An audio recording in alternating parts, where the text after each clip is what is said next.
মুসলমান ভাই বোনদের প্রতি আসসালামু আলাইকুম, হিন্দু ভাই বোনদের প্রতি নমস্কার এবং অন্যান্য যে কোনো ধর্মের প্রতি রইল আমার আন্তরিক শুভেচ্ছা এবং অভিনন্দন।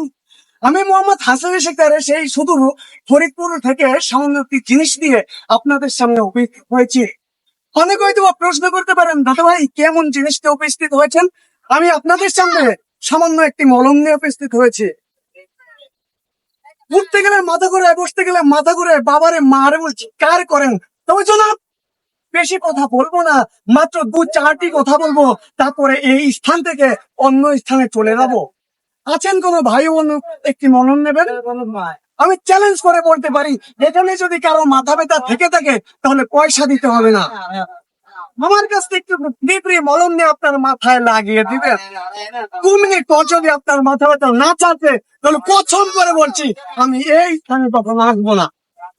তবে প্রশ্ন করতে পারেন, দাদা ভাই আপনার মলমটা যখন এটা কার্যকারী তাহলে এটার মূল্য কত? বাংলাদেশের যে কোনো ডিসপেন্সারিতে গেলে আপনার কাছ থেকে মলমের দাম নেবে 10 টাকা, কিন্তু কোম্পানির ব্যাপক পার্টিসিপেশনের জন্য আমি আপনার কাছ থেকে 10 টাকা নিচ্ছি না দাদা ভাই, আমি নিচ্ছি মাত্র 5 টাকা। 5 টাকা 5 টাকা।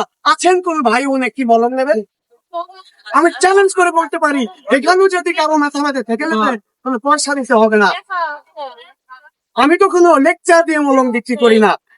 আমি আরেকটি মলম এনেছি দাদা ভাই, আপনার আমবাদ রাজবাদ দিতে পার, কিন্তু কোমরকে অ্যাটাক করে ধরেছে। সুজয় দাঁড়াতে পারেন না, দাঁড়ালে বসতে পারেন না, নামাজ পড়তে গেলে রুকু থেকে সুজয় দাঁড়ানোর সময় চিৎকার করে বলেন বাবারে মারে মরে গেলাম বাঁচাও বাঁচাও।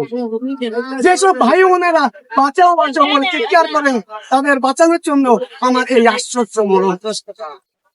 প্রয়োজন হলে নেবেন, প্রয়োজন না হলে নেবেন না, কারণ দাদা ভাই আমি কখনো লেকচার দিয়ে মলম বিক্রি করি না। মুসলমান ভাই বোনদের প্রতি আসসালামু আলাইকুম, হিন্দু ভাই বোনদের প্রতি নমস্কার এবং অন্যান্য যে কোনো ধর্মের প্রতি রইল আমার আন্তরিক শুভেচ্ছা এবং অভিনন্দন।